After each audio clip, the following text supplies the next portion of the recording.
Pro-Palestine protesters interrupted and posed a massive security risk to the Macy's Thanksgiving Day Parade. Now, in New York City, every year, the Macy's Thanksgiving Day Parade is phenomenal. There are typically nearly 100 different types of balloons with hundreds of floats. It's a very warm, welcoming experience, especially because at the end, usually there's Santa Claus.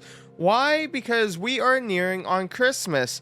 But a handful of pro-Palestine protesters bypassed the New York Police Department, the NYPD, jumped the fences, and sat in the road of the parade route, covered themselves in blood, which scared children. Children were freaking out because they just saw people covered in what was supposed to be blood. With them screaming, Palestine will be free. Now, the NYPD, they were not having it. They quickly used their police authority, got them out of the way, secured the area to make sure that there was no risk of any bombs or anything like that, and they were promptly arrested. Now, we as a whole collective do understand that there is a massive conflict happening between Israel and Gaza, Hamas, Palestine, whatever you want to call it, because over there it goes back many years. And for those who don't realize, originally that was Palestine's land. But they never felt the need to form a government. They never felt the need to actually have a military or anything like that.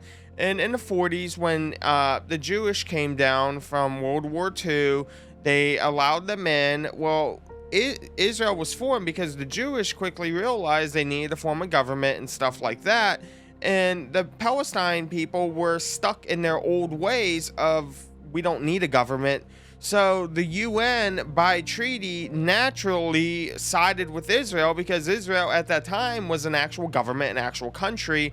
So while there is a lot of talk of stolen land, let's also not forget what Thanksgiving is about, and that is of white people coming to America and stealing the land from Native Americans and shoving the Native Americans onto reservations. Let's play the playing field here. America was founded on stolen land. I come from a Cherokee Indian background. My heritage is very rooted in Cherokee Indian, and I can completely understand and relate to how that is. I've always been outspoken about it by saying that, just like George Washington was a traitor, let's be honest here, George Washington basically sucked the toes of the kings and queens over there in Great Britain at the time, England. And basically he was put up on such a high pedestal, and after he got so much equipment and so many people from the British to come over, he basically used their weapons to get that against them and said, now we're forming our own country with your guns you gave us and your people you sent over. So I think everyone has a history of traitorship. There's always a history of stealing.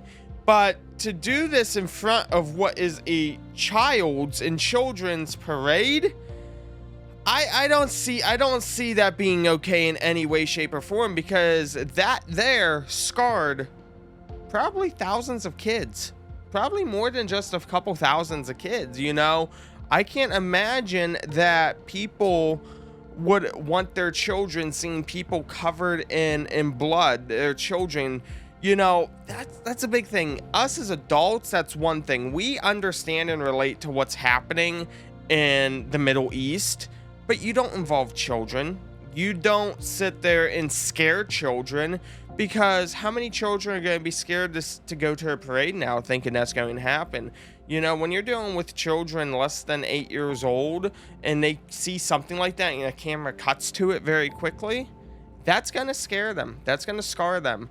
So I think that there's a lot better ways to voice protesting, not to mention the Boston Marathon bombing.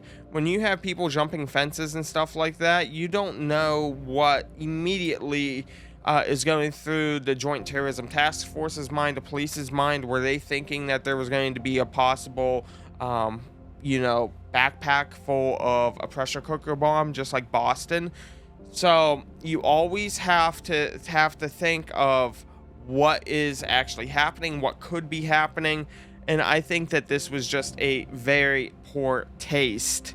I really do. I really think that this was a poor taste picked to try to protest. I don't involve children. Don't involve children in your protest. That's all I gotta say. But I hope everyone has a happy Thanksgiving Day. And if you're going out Black Friday shopping, leave a comment down below. Always love to hear where you guys are planning on going. Personally, I think that there's a lot better deals online. I was just looking at some Black Friday deals. I don't think I'm going to go out. I think that truly it's going to be a Black Friday slash, it's, they say Cyber Monday. It's becoming Cyber Friday, because all these deals, you can get so many good deals prior to even it hitting Friday. I know many years ago that it became a phenomenon that you had to wait until Monday to get these deals, and now Amazon, Best Buy, Walmart is like, yeah, no, we're actually going to be issuing them on Thursday, so get shopping, guys. But again, I hope everyone has a safe and happy Thanksgiving. Hope everyone enjoys the turkey or ham that they're going to be eating, or whatever else you may if you're a vegan. And let me know in the comments down below what you had for dinner, and if you're going to be going Black Friday shopping or Cyber Monday shopping. Let me know, guys.